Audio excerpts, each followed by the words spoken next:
आगे बढ़ेंगे। रेफरेंस जब आएगा तब देखा जाएगा, कुछ गलत किया ही नहीं तो रेफरेंस का डर क्यों? जस्टिस मंसूर अली शाह का सहाफी के सवाल पर जवाब, कहा किसी से कोई जाती अनाज या इख्तिलाफ नहीं है, बाकी तमाम जजेस के साथ मुलाकात होती है, इकट्ठे चाय भी पीते हैं। कमरे में मौजूद हाथी किसी को नजर ना आए तो क्या कहा जा सकता है?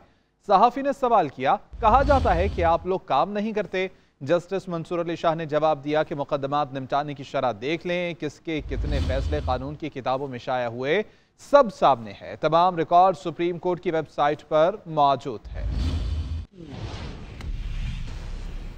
सेनेटर इरफान सिद्दीकी कहते हैं हुकूमत का जजेस के खिलाफ रेफरेंस भेजने का कोई इरादा नहीं। सियासतदान तो वॉकआउट और बायकॉट करते हैं, लेकिन जज साहिबान का वॉकआउट या बायकॉट करना उन्होंने कभी नहीं देखा।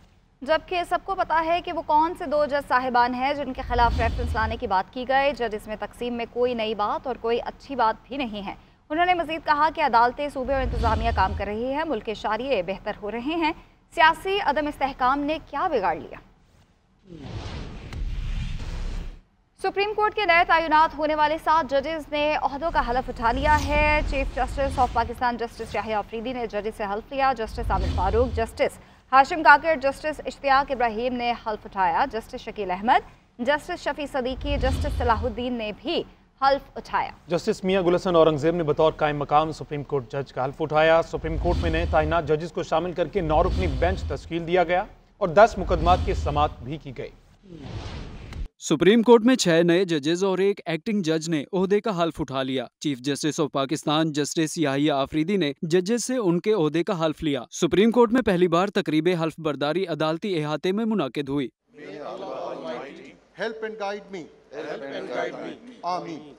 हल्फ उठाने वाले 6 मुस्तकिल जजेस में justice Aamir Farooq, justice Ishtiaq Ibrahim, justice Shakeel Ahmed, justice Shafi Siddiqui, justice Salahuddin Pahore और जस्टिस हाशिम काकड़ शामिल हैं। जस्टिस मियां गुल हसन औरंगजेब ने बतौर कायम मकाम जज सुप्रीम कोर्ट हल्फ उठाया। I Mia Gul Hassan Aurangzeb do solemnly swear that I will bear true faith and allegiance to Pakistan. तकरीब में जस्टिस अतहर मिनुल्लाह, जस्टिस मंसूर अली शाह समेत सुप्रीम कोर्ट के जजेस, अटॉर्नी जनरल और दीगर ने शिरकत की। तकरीब हल्फ बर्दारी के बाद जजेस आपस में घुल मिल गए और एक दूसरे को मुबारकबादें देते रहे। सुप्रीम कोर्ट के नए जजेस ने मुकदमात की समाअत भी शुरू कर दी। नए तैनात 7 जजेस को शामिल करके 9 रुकनी बेंच भी तश्कील दिया गया। लार्जर बेंच ने 10 मुकदमात सुने और जमानत मनसूखी की 4 दरखास्तें मुस्तरद की। Justice Sarfaraz Dogar Islamabad high court के कायम मकाम चीफ जस्टिस बन गए हैं। सदर मुमलिकत आसिफ अली जरदारी ने जस्टिस सरफराज डोगर से हल्फ लिया। सिंध हाई कोर्ट के कायम मकाम चीफ जस्टिस जुनैद गफ्फार ने भी हल्फ उठा लिया। Chief justice Peshawar high court Atiq Shah और बलोचिस्तान हाई कोर्ट के कायम मकाम चीफ जस्टिस एजाज सवाती ने भी ओहदे का हल्फ उठाया। अभी आपको बताएं कि न्यूजीलैंड ने ट्राई नेशन सीरीज जीत ली है। न्यूजीलैंड ने फाइनल में पाकिस्तान को शिकस्त दे दी। डैरल मिचेल 57, टॉम लेथन 56 रन बनाकर नुमाया रहे। डेवन कॉनवे 48 और केन विलियमसन ने 34 रन बनाए। पाकिस्तान ने पहले खेलते हुए 49.3 ओवर्स में 242 रन बनाए थे। कप्तान मोहम्मद रिजवान 46, सलमान अली आगा 45 और तैयब ताहिर ने 38 रन बनाए, जबकि साबिक कप्तान बाबर आजम 29 रन के मेहमान ठहरे। फ़हीम अशरफ 22 और फ़खर जमान 10 रन ही बना सके। तो ट्राई नेशन सीरीज का ये फाइनल मार्का था जिसमें पाकिस्तान नाकाम हो गया है अगेंस्ट न्यूजीलैंड। पहला मैच न्यूजीलैंड के खिलाफ था, वो भी पाकिस्तान को शिकस्त हुई और अब इस फाइनल मार्के में भी न्यूजीलैंड ने पाकिस्तान को शिकस्त से 2-4 कर दिया है। नेशनल बैंक स्टेडियम कराची में ये मार्का जारी था, जहां पर 243 महज 243 रन का टारगेट दिया गया न्यूजीलैंड की टीम को, जिसको डिफेंड करने में पाकिस्तान क्रिकेट टीम के बॉलर्स जो हैं वो नाकाम दिखाई दिए। और इस मैच में 8वें नंबर तक बैटिंग सोचकर पाकिस्तान मैदान में उतरा था, लेकिन ये तमाम के तमाम मोहरे जो है वो नाकाम साबित हुए और 243 रन पर पाकिस्तान की पूरी टीम जो है वो पवेलियन लौट गई और 50 ओवर भी पूरे ना खेल पाई। न्यूजीलैंड ने ट्राई नेशन सीरीज अब ये जीत ली है। 7 ट्राई नेशन सीरीज हो चुकी हैं जिसमें पाकिस्तान 7 मरतबा फाइनल तक तो पहुंचा, लेकिन सिर्फ एक में कामयाब हो पाया। एक ट्राई नेशन सीरीज जीतने में कामयाब हुआ और अब की बार भी फाइनल में पहुंचा, लेकिन फाइनल में पाकिस्तानी बॉलर्स और बैटर्स की हिम्मत जवाब दे गई। 243 रन पर पहले बैटिंग साथ छोड़ गई और उसके बाद बॉलर्स की खूब धुलाई हुई और न्यूजीलैंड ने यह मैच जीत लिया है। 243 रन का टारगेट था जो कि पाकिस्तान के टारगेट डिफेंड करने में नाकाम हो गया है और न्यूजीलैंड ने ये ट्राई नेशन सीरीज 5 विकेटों से ये फाइनल मार्का जीता है और ये सीरीज अपने नाम कर ली है। याद रहे न्यूजीलैंड की टीम ने 3 मैचेस खेले और ये तीनों मैचेस न्यूजीलैंड ने अपने नाम किए हैं। पाकिस्तान, साउथ अफ्रीका और न्यूजीलैंड पर मबनी आज 3 रुकनीय टीमें हैं। ट्राई नेशन सीरीज है जिसमें पाकिस्तान को फाइनल में शिकस्त हो गई है। इससे कबल सेमीफाइनल की हैसियत रखने वाला जो मैच था वो पाकिस्तान ने अच्छे मार्जिन से जीता। 353 रन का टारगेट जो है वो अचीव किया। इसी पर बात करते हैं। फॉर्मर कैप्टन सलमान भट्ट साहब हमारे साथ मौजूद हैं। भट्ट साहब बहुत शुक्रिया आपके वक्त का। भट्ट साहब फाइनल मार्का था 243, अपेरेंटली लग रहा था कि बहुत कम टारगेट है, लेकिन जिस तरह से विकेट्स तो 5 गंवाई लेकिन अचीव कर लिया गया न्यूजीलैंडर्स की जानिब से, क्या कहेंगे? देखिए टारगेट बड़ा रीजनेबल है लेकिन बिलो रीजनेबल था। इस पिच के ऊपर माना कि आज पिच उतना ट्रू नहीं था जितना पिछले मैचेस में था, लेकिन फिर भी अगर पाकिस्तान इससे बेहतर बैटिंग करता तो मेरा ख्याल है पाकिस्तान 40-50 रन और कर सकता था इस पिच पे, और वही इस मैच को इंटरेस्टिंग बनाने में और यहाँ पर बॉलर के लिए शायद काफी होते। लेकिन अनफॉर्चुनेटली पाकिस्तान की कोई पार्टनरशिप लग ही नहीं सकी सिवाय जो है आगा सलमान और मोहम्मद रिजवान के। एक बार फिर कैप्टन वाइस कैप्टन ही मेजर रिस्पॉन्सिबिलिटी शेयर करते नजर आए और दूसरे मानदा जो बैटर्स थे उनकी तरफ से जो है वो कोई ऐसा सब्सटेंशियल स्कोर नहीं मिला पाकिस्तान। मतलब क्या समझते हैं इसी टीम के साथ अपने चैंपियन ट्रॉफी का पहला मैच भी न्यूजीलैंड के खिलाफ ही खेलना है, तो कुछ तब्दीली के इम्कानात आपकी नजर में? कौन सी तब्दीली हमजा, यही प्लेयर खेलेंगे। 12 तारीख गुजर गई है, आज 14 है, अब कोई तब्दीली नहीं है। अब इन्हीं प्लेयर को अपनी परफॉर्मेंस में तब्दीली लानी पड़ेगी, बेहतर क्रिकेट खेलनी पड़ेगी, बड़े स्कोर करने पड़ेंगे। और समझते हैं कि फ़हीम अशरफ की इंक्लूजन और इसके साथ साथ दीगर जो 1-2 हमने और मोहरे इस्तेमाल किए वो कामयाब नहीं हो पाए, तो उनको रेस्ट करवाया जाएगा, दीगर को इस्तेमाल करेंगे? देखिए आज का ही मैच खेले हैं फ़हीम, और उससे पहले बाकी जो आपने फुल स्ट्रेंथ पे भी खेल के देखा स्क्वाड में से। बॉलिंग हमें बेहतर करनी पड़ेगी। हमारी जो पिछले 2 मैचेस में बॉलिंग रही है दोनों में हमने 350 कंसीड किया और आज भी न्यूजीलैंड ने आखिर में आसानी रन बना ली, ऑल्दो कि आज पिच सेकंड टाइम थोड़ा मुश्किल खेल रहा था।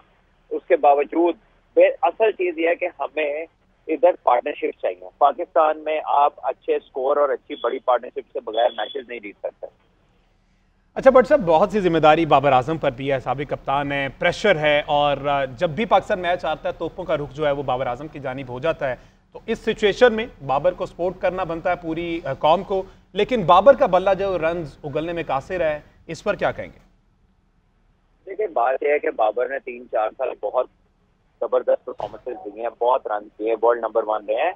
प्लेयर्स के ऊपर फेल आते हैं। वो जब रन कर रहे थे तब उनके साथ कितने लोग रन कर रहे थे, और जो तब नहीं कर रहे थे वो अब भी नहीं कर रहे हैं। तो प्रेशर उसके ऊपर ही आता है जिससे लोगों को उम्मीद होती है। और आज भी वो एक अच्छे स्टार्ट के बाद फिर उन्होंने वो स्टार्ट अपना जो है ना गवाया, उस पर वो कैपिटलाइज नहीं कर सके, बड़ी कोई इनिंग नहीं खेल सके। तो नेचुरली बड़े प्लेयरों के ऊपर ही लोगों की ज्यादा उम्मीदें होती हैं। तो बस यही है कि उन्हें कोशिश करनी चाहिए कि वो लंबा खेले जितना खेल सकते हैं। अच्छा, what you suggest, Kamran Ghulam की शमूलियत जो प्लेइंग 11 में वो जरूरी है या फिर साउथ शकील के साथ ही जाएंगे? End of the day Kamran Ghulam की तरफ ही इन्हें जाना पड़ेगा, बिकॉज क्रिकेट के अंदर साउथ शकील को अगर हम देखते हैं तो मेरा ख्याल है कि वो अभी तक अपने उस फ्लो में नजर नहीं आए जो टेस्ट क्रिकेट में हमने उनकी देखी, और परहैप्स वहां पर वो खासी नीचे बैटिंग करते हैं। यहाँ पे 2 नए बॉल है, बारी भी जल्दी आ रही है, तो कोई इतना कन्विंसिंग नहीं लग रहा अभी तक वो। बट सब bowling department throughout the tournament below par रहा और कोई भी बॉलर हमारा उस तरह की कारकर्दगी शो नहीं कर पाया जो एक्सपेक्टेशन है इनसे, तो इसमें क्या कहेंगे आप? इतना कुछ तो कहते हैं हम इनको प्रोग्राम के अंदर, अब क्या कहें, वो उनका लिमिटेड एक्सपीरियंस है। आज नसीम शाह ने बेहतर बॉलिंग की है, सलमान अली आगा ने भी अच्छी बॉलिंग किया है, लेकिन आज रन ही नहीं थे। यानी जब रन होते हैं तो ये चीज नहीं देखने को मिलती, जब रन नहीं होते तो एक स्पार्क थोड़ा सा नजर आता है, लेकिन that is not good enough to win your game.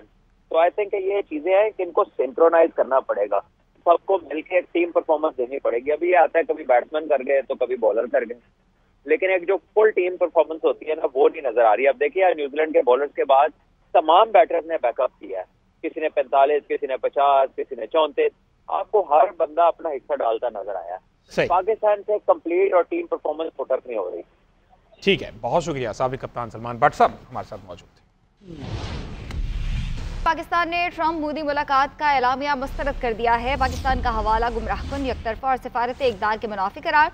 तर्जुमान दफ्तर खारजा कहते हैं दहशतगर्दी के खिलाफ पाक अमरीका ताउन नज़रअंदाज करना अफसोसनाक है। हिंदुस्तान दहशतगर्दी की सरपरस्ती कर रहा है। अमरीका की जानिब से भारत को फौजी टेक्नोलॉजी की फराहमी पर भी इजहार तशवीश किया। भारत अवामी हकूक की पामाली का जवाब देने में नाकाम रहा। दहशतगर्दी से मुतासरा मुल्क के तौर पर पाकिस्तान दुनिया में अमन इस्तेहकाम के फरोग का ख्वाहां है। शफकत अली खान ने हफ्तावार न्यूज़ ब्रीफिंग में कहा, अमरीकी फैसला खित्ते में अदम तवाज़ुन का बायस बनेगा।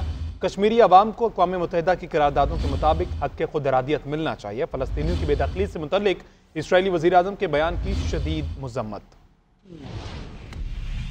आर्मी चीफ और आला हुकूमती अहदेदारान का SIFC के ग्रीन कॉरपोरेट इनिशिएटिव का दौरा। हुकूमती अहदेदारान में वज़ीर आला पंजाब, वफाकी और सूबाई वज़रा और ज़राई शोबे से मुताल्लिक़ हुकाम शामिल हैं। वज़ीर आला पंजाब ने smart agri farm, green agri malls और एग्री रिसर्च सहूलत सेंटर का बाकायदा इफ्तिताह किया है। शुरका को ज़राई शोबे की तरक्की के लिए इस्तेमाल होने वाली जदीद ज़राई मशीनरी का मुआयना कराया गया। किसानों को महंगी मशीनरी खरीदने के बजाय आसान किराए पर मशीनरी हासिल करने के मौक़े मुयस्सर होंगे। आर्मी चीफ ने GPI की कारकर्दगी पर इत्मीनान का इजहार किया। लाहौर में नीदरलैंड सफारत खाने की जानिब से डच हॉकी क्लब और जर्मन हॉकी क्लब की टीम्स के एजाज़ में इस्तकबालिया तकरीब मुनाकिद की गई। नीदरलैंड की सफ़ीर ने मेहमान खुसूसी चेयरमैन PCB मोहसिन नकवी का इस्तकबाल किया। नीदरलैंड की सफ़ीर का कहना है मोहसिन नकवी के स्पोर्ट्स डिप्लोमेसी के लिए इक़दाम काबिल सताइश है। मोहसिन नकवी ने कहा कि हॉकी को खोया हुआ मुकाम दिलाने के लिए भरपूर सपोर्ट करूंगा। क्रिकेट के साथ हॉकी में भी पाकिस्तानी परचम ऊंचा देखना चाहते हैं।